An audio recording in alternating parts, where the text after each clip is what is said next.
Hello students, welcome to in my class. आज हम पढ़ेंगे जनरल साइंस के बारे में। जनरल साइंस में हमारा टॉपिक रहेगा सेल। सेल को कहते हैं अपन कोशिका। तो कोशिका क्या है और इसके बारे में तो कोशिका शरीर की सबसे छोटी यूनिट है। सबसे पहले हम बात करते हैं जो सेल्स, ये सेल कोशिका, जब अनेक कोशिकाएं मिलती हैं तो ये बनाती है टिश्यू, जिसको कहते हैं अपन ऊतक। जब अनेक ऊतक आपस में मिलते हैं तो ये बनाते हैं ऑर्गन, और जिसको हम बोलते हैं अंग। और जब अनेक अंग आपस में मिलते हैं तो हमारा ऑर्गन की सिस्टम बन जाता है, जिसको हम बोलते हैं ऑर्गन अंग तंत्र। इस प्रकार सारे अंग तंत्र मिलकर हमारी बनाते हैं शरीर, जिसको हम बॉडी भी कहते हैं। इस प्रकार सेल, जब सेल आपस बहुत सारी सेल्स ग्रुप बनाएगी तो ऊतक आपस में कंसिस्ट होंगे तो ऑर्गन, ऑर्गन से ऑर्गन सिस्टम। इस प्रकार हमारी बॉडी बनती है। और cell, study of cell, cell के अध्ययन को हम कहते हैं study of cell, study of about cell, इसको कहते हैं अपन साइटोलॉजी। कोशिका के अध्ययन को साइटोलॉजी कहते हैं या कोशिका विज्ञान कहते हैं। देखिए सेल के बारे में कुछ पॉइंट्स ऑलरेडी मैंने लिखे हुए हैं, उनको समझाता हूँ। सबसे पहले सेल की खोज की थी रॉबर्ट हुक ने 1665 के अंदर। बार्क ऑफ ट्री, जो पेड़ है उसकी छाल जो थी उसके अंदर खोज की थी। उन्होंने खुद का माइक्रोस्कोप बनाया था, उसमें इसको सेल को खोजा था। इसके बाद आती है सेल के अंदर न्यूक्लियस यानी कि केंद्रक की खोज। तो केंद्रक की जो खोज है रॉबर्ट ब्राउन द्वारा 1831 में की थी। फिर केंद्र के अंदर जो केंद्रिका की खोज फोंटाना ने की थी। इसके बाद कोशिका सिद्धांत जो है मैथियस जेकब्स लाइडेन और थियोडोर श्वान ने 1838 में दिया था। जीवित कोशिकाओं को सबसे पहले ल्यूवेनहोक एंटोन वन ल्यूवेनहोक ने सबसे पहले लिविंग सेल को देखा था। इसके बाद हम बात करें कोशिका का आत्मघाती थैला। कोशिका का जो आत्मघाती थैला है लाइसोसोम कहलाता है, यानी कि कोशिका के अंदर एक सेल ऑर्गेनेल्स पाया जाता है जिसके अंदर डाइजेस्टिव एंजाइम्स पाए जाते हैं। उस डाइजेस्टिव एंजाइम्स की वजह से कभी-कभी सेल को ही डाइजेस्ट कर जाता है, सेल को पचा जाता है। इस वजह से इसको बोलते हैं अपन suicide bag of the cell या कोशिका का आत्मघाती थैला।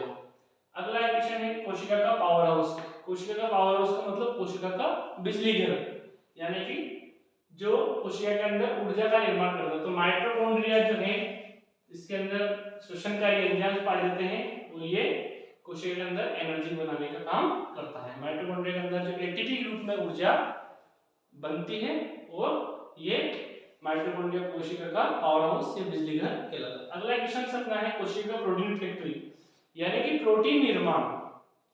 कोशिका के अंदर जो प्रोटीन का निर्माण है वो राइबोसोम्स करता है। राइबोसोम्स की जो पार्टिकल्स होते हैं, छोटे-छोटे पार्टिकल्स, ये राइबोसोम्स प्रोटीन का निर्माण करते हैं। एंडोप्लाज्मिक रेटिकुलम्स के सतह के ऊपर भी राइबोसोम्स पाए जाते हैं।